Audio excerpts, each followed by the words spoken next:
Subscribe now and press the bell icon. Never miss an update. सभी साथियों को मेरा नमस्कार। सभी का मैं स्वागत करता हूं इस YouTube चैनल पर जिसका नाम है स्टडी विद PN लोधा।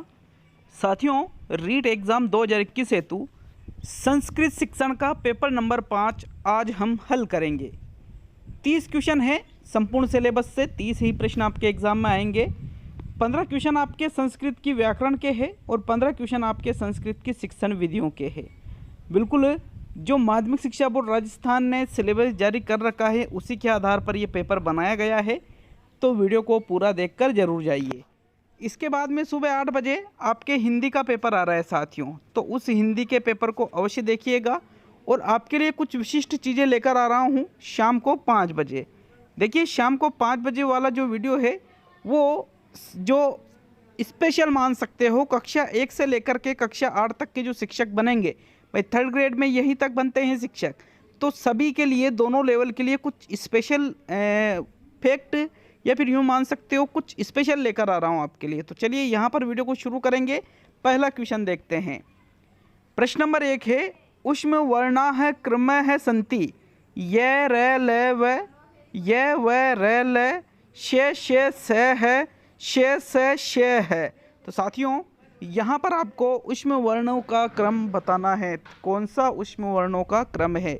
देखिए, संस्कृत के अंतर्गत आपसे पूछा जा रहा है, तो ये रे ले व और ये व रे ले ये अंतस्थ होते हैं। ये व रे ले संस्कृत में ये वाला होता है, लेकिन ये क्या होता है? अंतस्थ होता है साथियों। जबकि उष्म की अगर हम बात करें तो उष्म वर्ण होते हैं शे से है। इनका ये क्रम होता है, पहले शेष अंक का, फिर षटकोण का, फिर सरोतक का और फिर हल वाला। तो यहाँ पर तीसरा विकल्प सही है साथियों, प्रश्न संख्या 1 में। चलिए आगे बढ़ेंगे प्रश्न नंबर 2 पर। दूसरा क्वेश्चन, दंतोष्टम उच्चारण स्थानम वर्तते। यहाँ पर आपको दंतोष्टम का उच्चारण स्थान इकारस्य है, वकारस्य है, अनुनासिक है, कंठ है, तालु है। तो साथियों दंतोष्ट है, मतलब इसका जो उच्चारण स्थान है वो होता है वकारस्य। वकारस्य मतलब वह वकील का जो उच्चारण स्थान है वो दंतोष्ट होता है, वकारस्य दंतोष्टम। आपने सूत्र पढ़ा होगा संस्कृत के अंतर्गत। तो यहाँ पर फिर कौन सा विकल्प सही है आपका? दूसरा विकल्प दूसरे क्वेश्चन में सही है मित्रों। नेक्स्ट आगे बढ़ेंगे प्रश्न नंबर 3 पर। तीसरा क्वेश्चन आपसे पूछ रहा है, शंभु है राजते संधि करो। तो इसकी आपको संधि करना है। शंभु से राजते, शंभुर राजते, शंभो राजते और शंभु राजते। तो यहाँ पर शंभु प्लस राजते का संधि, यहाँ पर इसकी संधि क्या होगी मित्रों? प्रश्न संख्या 3 में देखिएगा, शंभु है राजते, तो यहाँ पर विसर्ग के पहला आ रहा है ऊ, क्या आ रहा है? ऊ आ रहा है बड़ा वाला, और बाद में आ रहा है रे। तो ऐसे जब आता है तो वहाँ पर विसर्ग का लोप हो जाता है और यहाँ पर आपकी जो संधि बनेगी वो रहेगी शंभु राजते। विकल्प नंबर 4 सही है प्रश्न संख्या 3 में। नेक्स्ट आगे बढ़ते हैं प्रश्न नंबर 4 पर। विसर्ग संधि के अंतर्गत ये आता है मित्रों। चौथा क्वेश्चन साथियों, प्रश्न संख्या 4 है, भवति इति धातो विधिलिंग लकारे रूपम भविष्यति। भवतु भवेद भवेताम भवेयु है। अर्थात यहाँ पर जो सॉरी इस क्वेश्चन में थोड़ा सा मिसटाइपिंग है। मिसटाइपिंग ये है साथियों, एक शब्द यहाँ पर लिखना, एक वचन यहाँ पर प्रथम पुरुष एक वचन यहाँ पर होना चाहिए था। यहाँ पर क्वेश्चन इस प्रकार से था, ये भवति इति धातो विधिलिंग लकारे प्रथम पुरुष एक वचने रूपम अस्ति। प्रथम पुरुष का एक वचन रूप कौन सा है? तो साथियों प्रथम पुरुष का एक वचन रूप भू धातु का मतलब भवति रूप का पूछा है। देखिए, विधिलिंग लकार के अंतर्गत यहाँ पर प्रथम पुरुष का जो एक वचन है वो होता है भवेत। देखिए, प्रथम पुरुष का एक वचन विधिलिंग लकार के अंतर्गत भवेत होगा। और यहाँ पर जो ये भवेताम शब्द है, ये भवेताम प्रथम पुरुष का द्विवचन होगा, और ये जो भवेयु है शब्द है ये प्रथम पुरुष का बहुवचन होगा साथियों। तो सेकंड विकल्प आपके प्रश्न संख्या 4 में सही है। आगे बढ़ेंगे प्रश्न नंबर 4 पर। लेकिन यहाँ पर कब सही है साथियों? ये जब प्रथम पुरुष एक वचन यहाँ पर पूछा जाएगा। भवेत भवेताम भवेयु है प्रथम पुरुष का ये द्विवचन, प्रथम पुरुष का ये बहुवचन। ठीक है, तो आगे बढ़ेंगे साथियों प्रश्न नंबर 5 पर। आते हैं 5वां क्वेश्चन है, हरि शब्दस्य सप्तमी विभक्ति द्विवचनम रूपम वर्तते। अर्थात हरि शब्द का जो सप्तमी विभक्ति है उसका आपको द्विवचन का रूप बताना है। हरो, हरीशु, हरियो है, हरिन। तो साथियों यहाँ पर हरि शब्द का जो सप्तमी विभक्ति का जो द्विवचन रूप है वो होता है हरियो है। क्या होता है? हरियो है। याद होना चाहिए हरि शब्द किस में चलता है? आपके इकारांत पुल्लिंग में चलता है। किस में चलता है हरि शब्द? इकारांत पुल्लिंग में। तो पुल्लिंग के इकारांत, उकारांत, ऋकारांत, अकारांत, आकारांत सभी याद होना चाहिए। इसी प्रकार स्त्रीलिंग पे के भी आपको याद होना चाहिए। तो कम से कम 10 से 12 रूप सभी को याद होने चाहिए, फिर आप उनसे दूसरे रूप बना सकते हो। यहाँ पर थर्ड विकल्प सही है प्रश्न 5 में। नेक्स्ट प्रश्न नंबर 6 पे आते हैं मित्रों। तो छठा क्वेश्चन आपके है, रामेण विना सीता वनम न गच्छति रेखांकित पदे का विभक्ति है द्वितीया, पंचमी, चतुर्थी, तृतीया। साथियों रामेण यहाँ पर रेखांकित शब्द कौन सा है? रामेण है। तो यहाँ पर आपको जो विभक्ति बतानी है वो रामेण में बतानी है। किस में बतानी है? रामेण में। तो यहाँ पर रामेण में कौन सी विभक्ति का प्रयोग हुआ है? रामेण विना सीता वनम न गच्छति, यहाँ पर रामेण शब्द में मित्रों तृतीय विभक्ति का प्रयोग हुआ है। कौन सी विभक्ति का प्रयोग हुआ है? तृतीय विभक्ति का। तो चौथा विकल्प आपके छठे क्वेश्चन में सही है। नेक्स्ट आते हैं प्रश्न नंबर 7 पर। तो चलिए 7वां क्वेश्चन, प्रसार्य शब्दे प्रत्यय वर्तते लेप प्रत्यय, यत प्रत्यय, क्यप प्रत्यय, क्षत्रि प्रत्यय। तो साथियों यहाँ पर प्रसार्य शब्द में आपको प्रत्यय बताना है। देखिए प्रसार्य में प्र उपसर्ग लगा हुआ है, सा प्लस ल्यप, इससे ये शब्द बना है प्रसार्य। प्र प्लस सा प्लस ल्यप बराबर शब्द क्या बन जाएगा? प्रसार्य। ल्यप प्रत्यय इसमें लगा हुआ है प्रश्न संख्या 7 में, अर्थात प्रथम विकल्प 7वें क्वेश्चन में सही है मित्रों। नेक्स्ट आते हैं प्रश्न नंबर 8 पर। तो 8वां क्वेश्चन, हरिहरो है शब्दे समास है अस्ति, तत्पुरुषय है, द्वंद्व है, क्रमधार्य है, बहुब्रीहि है। तो साथियों यहाँ पर हरिहरो शब्द में आपको समास बताना है। इसमें कौन सा समास आएगा? साथियों हरिहरो शब्द में द्वंद्व समास का प्रयोग हुआ है। किस समास का? द्वंद्व, जिसमें दोनों पद प्रधान होते हैं। दोनों पद प्रधान द्वंद्व समास में होते हैं और यहाँ हरिहरो दोनों पद प्रधान है, द्वंद्व समास का ये उदाहरण है 8वां क्वेश्चन। तो सेकंड विकल्प सही है साथियों। नेक्स्ट आते हैं प्रश्न संख्या 9 पर। ज्ञानम भार है क्रिया विना वाक्येषु अव्यय पदम, ज्ञानम क्रियाम भार है और विना। तो यहाँ पर आपको बताना है, यहाँ पर जो 9वां क्वेश्चन है ये ज्ञानम भार है क्रिया विना, इसमें बताइएगा साथियों कौन सा पद अव्यय है। तो प्रश्न संख्या 9 में सही विकल्प का चयन कीजिएगा। देखिए आपके प्रश्न संख्या 9 में सही विकल्प है यहाँ पर भार, क्रिया, ज्ञान, ये अव्यय नहीं है बल्कि विना जो शब्द है मित्रों वो यहाँ पर अव्यय है। तो विकल्प नंबर आपका 4 सही है प्रश्न संख्या 9 में। नेक्स्ट आते हैं प्रश्न संख्या 10 पर।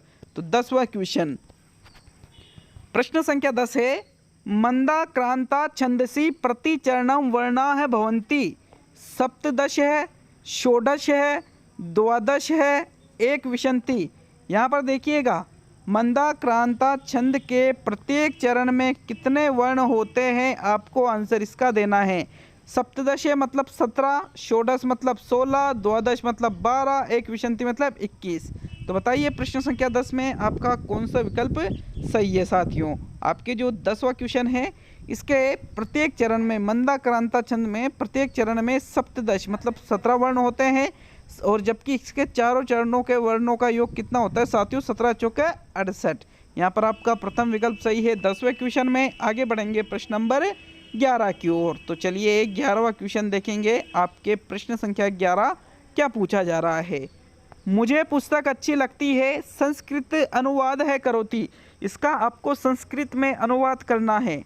विकल्प 1 है मया पुस्तकम रोचते, दूसरा है मत पुस्तकम रोचते, तीसरा है मह्या पुस्तकम रोचते और चौथा है मई पुस्तकम रोचते। तो सभी में पुस्तकम रोचते आ रहा है, सभी में आ रहा है, तो यहाँ पर आप कुछ भी इसमें ट्रिक नहीं चलने वाली है। यहाँ पर देखिए मुझे, यहाँ पर मुझे की जगह होगा, संस्कृत में अनुवाद करेंगे तो मुझे का होगा यहाँ पर मह्याम पुस्तकम रोचते, अर्थात मुझे पुस्तक अच्छी लगती है। थर्ड विकल्प आपके 11वें क्वेश्चन में बिल्कुल सही है साथियों। आगे बढ़ेंगे प्रश्न नंबर 12 की ओर। तो चलिए 12वां क्वेश्चन देखेंगे।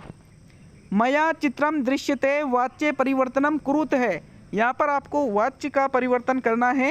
अहम चित्रम पश्यामि, अहम चित्र है पश्यति, अहम चित्र है पश्यानि और अहम चित्रम पश्यन्तु। तो देखिए 12वां जो क्वेश्चन है इसमें सही आंसर देखना है। सभी में अहम अहम, चित्रम चित्र है चित्रम। तो साथियों पश्यामि पश्यति पश्यानि पश्यन्तु।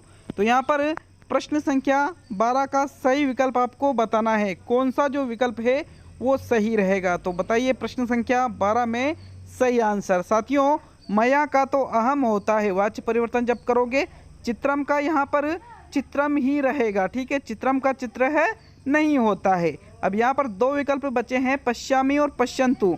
तो दृश्यते का क्या होगा, पश्यामी होगा। विकल्प नंबर 1 सही है प्रश्न संख्या 12 में। नेक्स्ट प्रश्न नंबर 13 पे आते हैं मित्रों। तो आपके 13वां क्वेश्चन क्या पूछा जा रहा है आपसे, ये देखिएगा। प्रश्न निर्माणम कुरुत है, प्रश्न निर्माण कीजिए।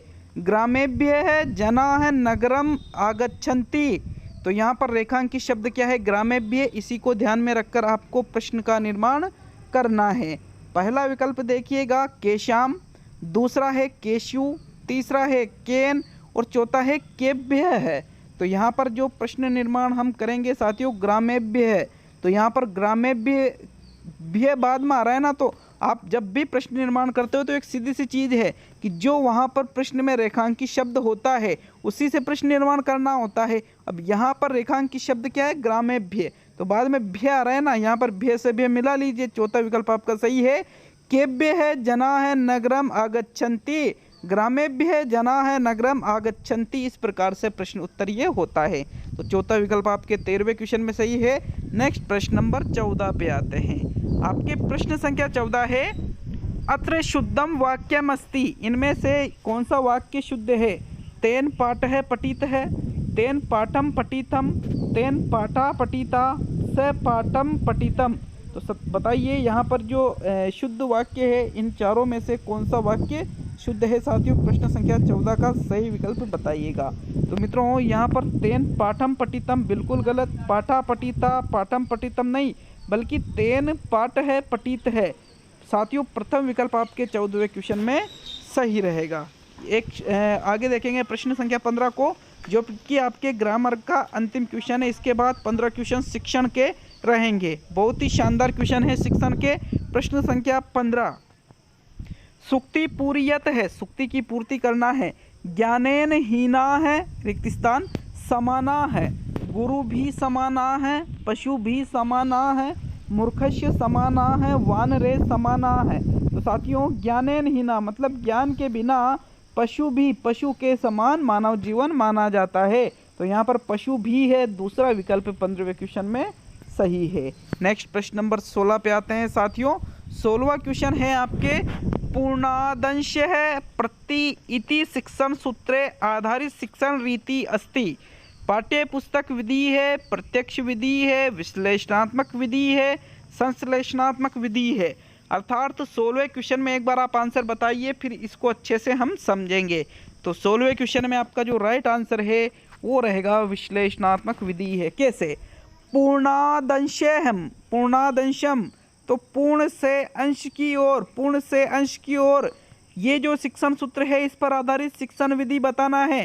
तो पूर्ण से अंश की ओर विश्लेषण विधि में होता है साथियों, विश्लेषण किया जाता है एक एक फैक्ट का। इसलिए थर्ड विकल्प 16वें क्वेश्चन में सही है। नेक्स्ट प्रश्न नंबर 17 पर आते हैं। प्रश्न संख्या 17, व्याकरण अनुवादे विधि भी प्रारंभ करता अस्ति। अरस्तु महोदय है, रामकृष्ण आचार्य है, आचार्य पाणिनि और डॉक्टर भंडारकर। तो यहाँ पर आपको व्याकरण अनुवाद विधि के प्रारंभकर्ता बताना है। मित्रों देखिएगा, व्याकरण अनुवाद विधि के जो आरंभ करता है बहुत ही इम्पोर्टेंट क्वेश्चन, 2-3 बार रीट में ये प्रश्न पूछा जा चुका है। तो बहुत ज़्यादा चांस है ये क्वेश्चन सभी के सही होगा, आपके गलत नहीं हो जाए। ऐसा नहीं हो कि आप गलत कर दो और सब सही कर दे, फिर मामला बिगड़ जाता है ऐसी स्थिति में। तो साथियों डॉक्टर गोपाल कृष्ण भंडारकर यहाँ पर व्याकरण अनुवाद विधि के प्रारंभ करता है। फोर्थ विकल्प 17वें क्वेश्चन में सही है। नेक्स्ट प्रश्न नंबर 18 पे आते हैं। 18वां क्वेश्चन है आपके, उदाहरणा तनिमन प्रतिविधिरस्ति। निगमन विधि है, आगमन विधि है, विश्लेषण विधि है, संश्लेषण विधि है। तो साथियों उदाहरण नियमन प्रतिविधिरस्ति, यहाँ पर देखिए एक बार सही आंसर का चयन कीजिए, फिर हम इसको समझेंगे। तो विकल्प नंबर आपका 2 सही है। उदाहरण नियमन मतलब उदाहरण से नियम की ओर कौन सी विधि जाती है? आगमन विधि जाती है, जबकि नियम से उदाहरण की ओर निगमन विधि जाती है। तो दूसरा विकल्प आपके 18वें क्वेश्चन में सही है। आगे बढ़ेंगे प्रश्न नंबर 19 पर। 19वां क्वेश्चन है, कस्मिन् सिद्धांते छात्र है सक्रिय भवति? क्रियाशीलता सिद्धांते, प्रयत्न सिद्धांते, अभिप्रेरणा सिद्धांते और रुचि सिद्धांते। तो साथियों मतलब बाद में समझेंगे, एक बार आप आंसर बताइए। इसका जो सही आंसर है वो रहेगा क्रियाशीलता सिद्धांते है। अर्थात यहाँ पर प्रश्न पूछ रहा है आपसे, कस्मिन सिद्धांते किस सिद्धांत में छात्र सक्रिय रहता है? तो साथियों क्रियाशीलता का जो सिद्धांत है इसके अंतर्गत ही छात्र सक्रिय रहता है। प्रथम विकल्प सही है, क्योंकि क्रियाशीलता में छात्र क्रिया करके सीखेगा, इसलिए प्रथम विकल्प सही रहेगा 19वें में। नेक्स्ट आता है 20वां क्वेश्चन। भारते अधिकांशाः कक्षाः बहुभाषिक्या सन्ति। भाषा शिक्षक एतत् तथ्यं पश्येत् समस्या रूपेण, संसाधन रूपेण, वस्तु स्थिति रूपेण, सर्वाणि। अर्थात प्रश्न संख्या 20 में एक बार आंसर बताइए, फिर हम इसके अर्थ को समझेंगे और इस प्रश्न को भी अच्छे से समझेंगे। मित्रों यहाँ पर आपका जो राइट आंसर है वो रहेगा विकल्प नंबर 2, संसाधन रूपेण। अर्थात प्रश्न संख्या 20 में पूछा जा रहा है, भारत अधिकांशः है, भारत में अधिकांशतः है जो कक्षाएं होती है उसमें बहुभाषिता पाई जाती है। तो जो भाषा शिक्षक है उसको किस प्रकार से देखना चाहिए? तो उसको संसाधन के रूप में भाषा शिक्षक को देखना चाहिए साथियों। दूसरा विकल्प आपके प्रश्न संख्या 20 में सही है। नेक्स्ट प्रश्न नंबर 21 पे आते हैं। 21वां क्वेश्चन है, प्राथमिक स्तरे मौखिक भाषा कौशल दक्षता अपेक्षते। वार्तालाप समये कठिन शब्दानां प्रयोगे सामर्थ्यम, विशेष स्मरणम, भाषणम, संदर्भानुसारम भाषा प्रयोग है। प्रश्न संख्या 21 में सही विकल्प बताइएगा, कौन सा विकल्प आपका सही है साथियों। एक बार प्रश्न को समझिए, तोड़िए प्रश्न को, विश्लेषण कीजिए और फिर राइट आंसर दीजिए। राइट आंसर इसका है साथियों चौथा विकल्प, संदर्भानुसारम भाषा प्रयोग है।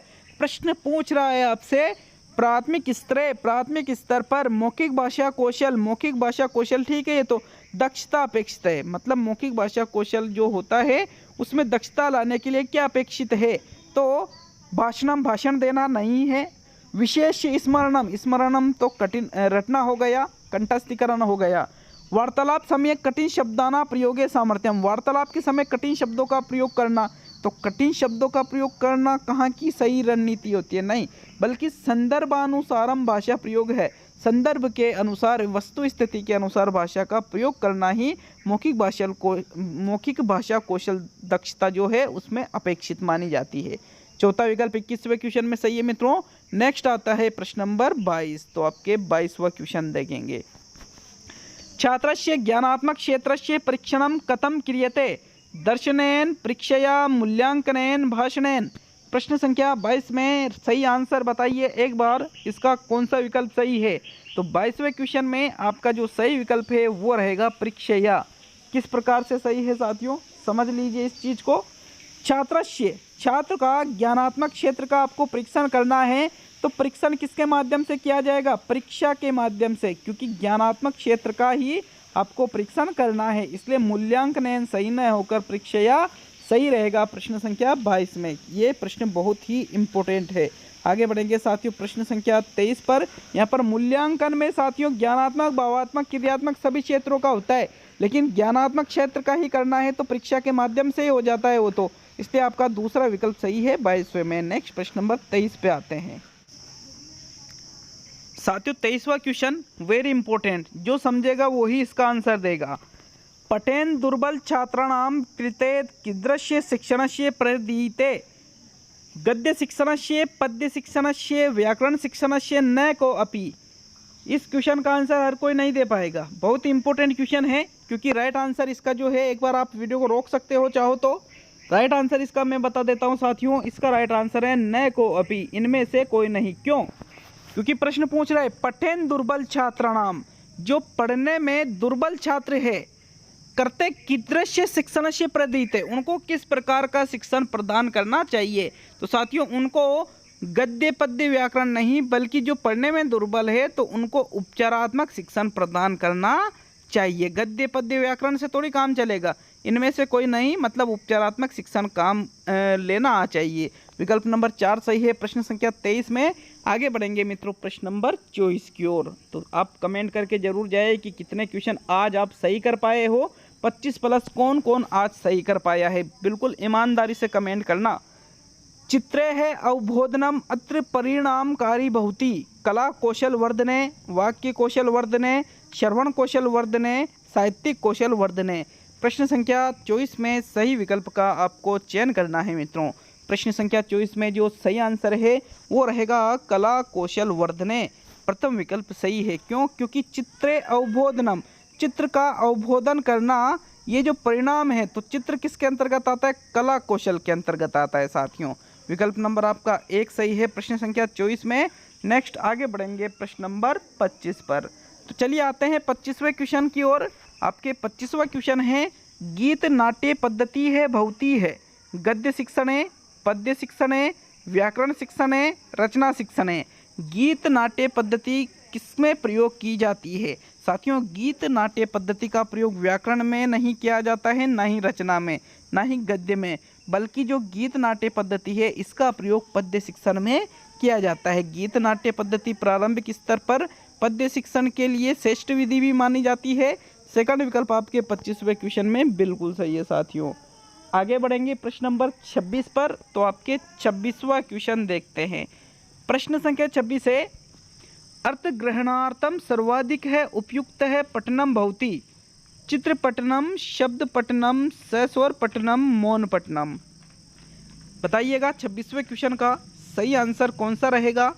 अर्थ ग्रहणार्थम सर्वाधिक है उपयुक्तम पठनम भवति, आपका जो सही आंसर है साथियों वो रहेगा मौन पठनम, क्योंकि अर्थ ग्रहण के लिए सर्वाधिक उपयुक्त पठन इनमें से मौन पठन है। मौन पठन में सर्वाधिक अर्थ ग्रहण होता है। चौथा विकल्प 26वें क्वेश्चन में सही है। नेक्स्ट देखते हैं प्रश्न संख्या 27 को। लिखिताभिव्यक्ते कस्मिन न भवति है, पत्र लेखने, निबंध लेखने, वाद विवादे, जीवनी लेखने। अर्थात लिखित अभिव्यक्ति इसमें से किसमें नहीं है। साथियों पत्र लेखन भी लिखित अभिव्यक्ति का एक माध्यम है, निबंध लेखन भी लिखित अभिव्यक्ति का एक माध्यम है, जीवनी लेखन भी लिखित अभिव्यक्ति का एक माध्यम है, लेकिन वाद विवादे ये लिखित अभिव्यक्ति का माध्यम न होकर के ये मौखिक अभिव्यक्ति माध्यम अस्ति। तो साथियों यहाँ पर ये मौखिक अभिव्यक्ति का माध्यम है। विकल्प नंबर आपका 3 सही है 27वें क्वेश्चन में। नेक्स्ट आगे बढ़ते हैं प्रश्न नंबर 28 पर। 28वां क्वेश्चन है कस्मिन कौशले वर्तनीम अधिकम महत्वम दीते, श्रवण कौशले, कथन कौशले, पठन कौशले, लेखन कौशले। प्रश्न संख्या 28 में सही विकल्प कौन सा है? प्रश्न को समझिए, बड़ा ही अच्छा क्वेश्चन है, आसानी से आंसर दे सकते हो। अगर प्रश्न को समझ लेते हो तो इसका जो राइट आंसर है वो रहेगा लेखन कौशले। किस प्रकार से? कस्मिन कौशले मतलब किस कौशल में? वर्तनी अधिकतम महत्वम दीते, वर्तनी को अधिकतम महत्व दिया जाता है। तो श्रवण कथन पठन में नहीं दिया जाता है वर्तनी को महत्व, बल्कि जो लेखन कौशल होता है साथियों लिखने में सर्वाधिक वर्तनी को महत्व दिया जाता है। चौथा विकल्प आपका सही है 28वें क्वेश्चन में। आज का देखते हैं सेकंड लास्ट क्वेश्चन, मतलब 29वां। कस्मिन कौशले अंतिम प्रश्न समस्यात्मक भवति, प्रस्तावना कौशले, व्याख्या कौशले, प्रदर्शन कौशले, शामपट्ट लेखन कौशले। अर्थात कस्मिन कौशले किस कौशल में अंतिम प्रश्न समस्यात्मक भवति, समस्यात्मक होता है। तो साथियों जो प्रस्तावना कौशल होता है इसमें जो पूर्व ज्ञान पर आधारित प्रश्न पूछे जाते हैं उसमें जो अंतिम क्वेश्चन है, अंतिम प्रश्न होता है वो समस्यात्मक प्रश्न होता है। अर्थात यहाँ पर आपका जो प्रथम विकल्प है प्रस्तावना कौशल वाला वही सही आंसर है 29वें क्वेश्चन में। साथियों किसी प्रश्न पर अगर डाउट हो तो अभी कमेंट कर दे, बिल्कुल अभी कमेंट कर दे। आपको ये जो टेस्ट 6 साढ़े 6 बजे के लगभग मैं रोज़ सुबह अपलोड करता हूँ, 8 बजे के पहले अगर अपेक्षित संशोधन की ज़रूरत है तो हो जाएगा, नहीं तो अगर ज़रूरत नहीं है तो उसका भी आपको रीज़न दे दिया जाएगा कि पूरे क्वेश्चन मैंने सही बताए हैं। ईमानदारी से कमेंट करके जाइए 25 प्लस कौन कौन 25 प्लस सही किया है, और ये भी हमें बता के जाए कि आपको टेस्ट कैसा लगा साथियों। इसके बाद 8 बजे आपके हिंदी का टेस्ट आ रहा है, बहुत ही शानदार, तो वहाँ पर भी आपको पूरे ही 30 क्वेश्चन मिलेंगे, शिक्षण विधियों के भी और व्याकरण के भी। को अपि छात्र है अनुकरणापेक्षया मूल रूपेण रचनात्मक लेखनम लिखति इदम किम कथ्यते, कथा लेखनम, संवाद लेखनम, मौखिक लेखनम है, सर्वाणी। यहाँ पर प्रश्न संख्या 30 में सही विकल्प का चयन कीजिए साथियों, कौन सा विकल्प यहाँ पर सही रहेगा। देखिए यहाँ पर प्रश्न संख्या 30 में जो सही आंसर है वो रहेगा, एक बार आप बता दीजिए, इसका जो राइट आंसर है साथियों वो रहेगा मौलिक लेखनम है। मौलिक लेखन का मतलब होता है सृजनात्मक लेखन या रचनात्मक लेखन या नवीन लेखन, क्योंकि प्रश्न आपसे पूछ रहा है को अपि छात्र मतलब कोई छात्र अनुकरण की अपेक्षा, अनुकरण मतलब जो उसको बताया गया है उसकी अपेक्षा मूल रूपेण रचनात्मक लेखनम लिखती, मूल रूप से ही रचनात्मक लेखन लिखता है तो साथियों उसको मौलिक लेखन के अंतर्गत सम्मिलित किया जाएगा। 30वें क्वेश्चन में तीसरा विकल्प सही है। तो आज का ये टेस्ट संस्कृत का 5 पूरा हुआ। मिलते हैं साथियों 8 बजे वाले वीडियो में। सभी का बहुत बहुत धन्यवाद साथियों।